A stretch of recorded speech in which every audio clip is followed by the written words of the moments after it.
بسم اللہ الرحمن الرحیم۔ السلام علیکم ورحمۃ اللہ وبرکاتہ۔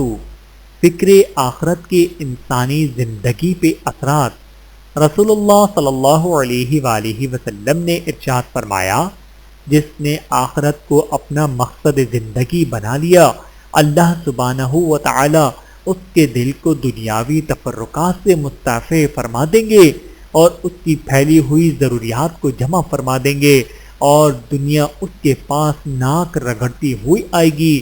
اور جس نے دنیا کے مال و وجہ کو اپنا مقصد زندگی بنایا، اللہ سبحانہ و تعالی فقیری کو اس کی آنکھوں کے سامنے کر دیں گے اور اس کی ضروریات کو پھیلا کر اسے پریشان کر دیں گے، اور دنیا میں بھی اس کو اتنی ہی ملے گی جتنی مقدر میں ہے۔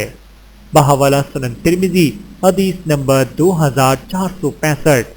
اللہ تعالی ہم سب کو احادیث مبارکہ پہ عمل کرنے کی توفیق عطا فرمائے، آمین ثم آمین۔